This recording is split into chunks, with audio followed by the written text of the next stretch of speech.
welcome to the Canadian Scrapbooker Magazine web show. My name is Jackie. Connie Nicol is back, and she's going to be stamping on transparencies. You'll want to see this.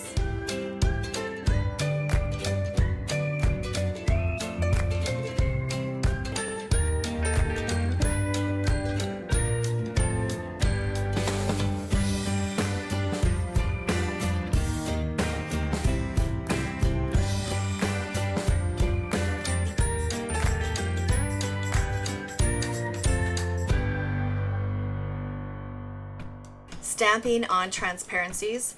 You know, some people are actually scared of this technique because they think it's going to smear or blur, or they won't be able to color on it. But Connie Nicol here is going to show you exactly how to do it and make stamping on a transparency an absolute breeze. We're going to make this card here for you today, and Connie's going to show you how she created, first of all, this funky background. Sure. And then she's going to go ahead and stamp using that gorgeous butterfly stamp from Magenta. Oh, I love it. Take it away, Connie. Okay, so the first thing I like to do is just kind of make a nice textured background, and I love Coordinations cardstock. Today I'm using Black Magic because I really want to kind of show up the contrast, and then whitewash that I stick behind my transparency. So I've just pre-cut a piece of black Coordinations cardstock, and I'll put it in a Sizzix embossing folder.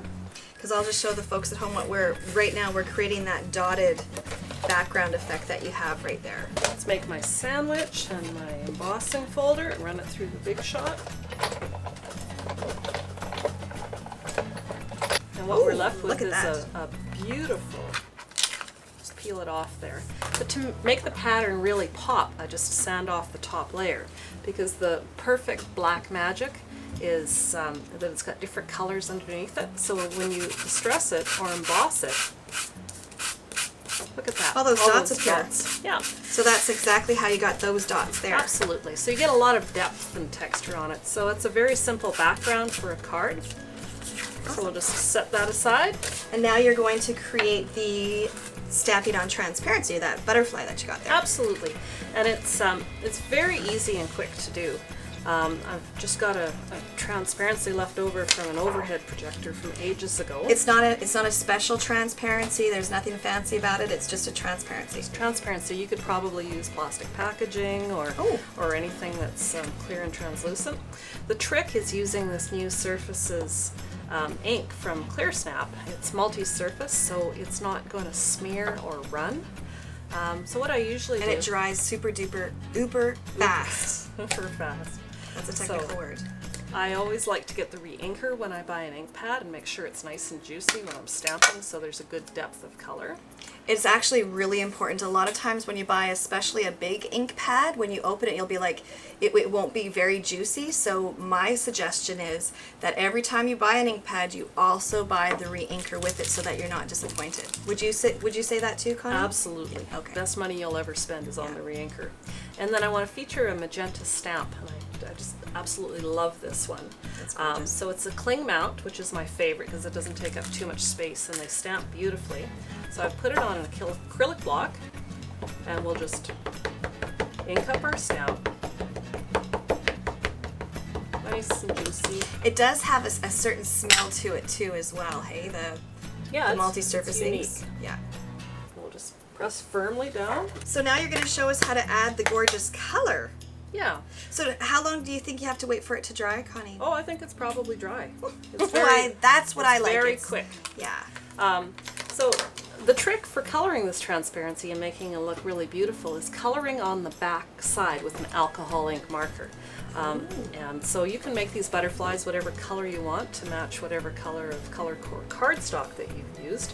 So you can't color on the front side where you've stamped. It'll smear your ink. But flip that over. So that is a very important key. So Connie is coloring, she's stamped on one side, she's flipping it over, and she's coloring on the back side so that you do not have to worry about it smearing. Because actually there's nothing worse than having it smear. Absolutely not. So just take whatever colors you want. If you had a green or a blue. And these are alcohol markers from Spectrum Noir. Canuck Crafts sells these here in Canada. And they have a thick end and a thin end, I see here. Yeah. And so you just customize your butterflies however you like, color them all up. And then when you're done, just grab some scissors or a paper trimmer and cut it out to make it really pop. You can see, I mean, the transparency is clear. You'd want to mount it with a piece of... You cut out a piece right Yeah, there. so just some light colored cardstock, and then you can see it really shows up that stamped image.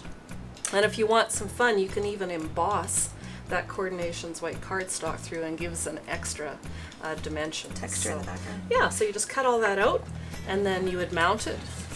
How did you adhere the transparency to the cardstock? See, and this is a tricky question.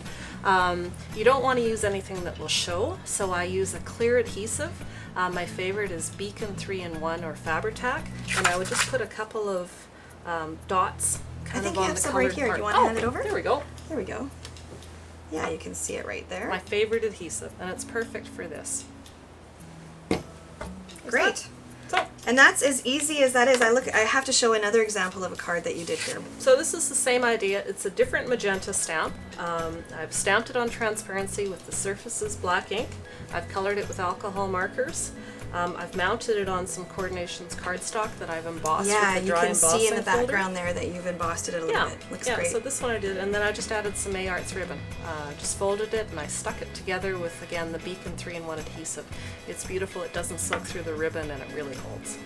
Connie used Coordinations Color Core cardstock and the sanding block to create that funky polka dot background. She used a Sizzix embossing folder along with the Big Shot die cut machine. She used a magenta stamp along with Clear Snap ink on a transparency to create that butterfly image. Spectrum Noir alcohol markers were used to color the butterflies, and the transparency was adhered using Beacon adhesives. The ribbon is from May Arts Ribbon, and the entire layout, or the rest of the card, I should say, was adhered using scrapbook adhesives by 3L. There you go. How easy is that? Thank you Pretty easy. so much, Connie, for showing us yet another cool technique that you need to start using on your next project. Until next time, take care and happy scrapbooking. And happy stamping.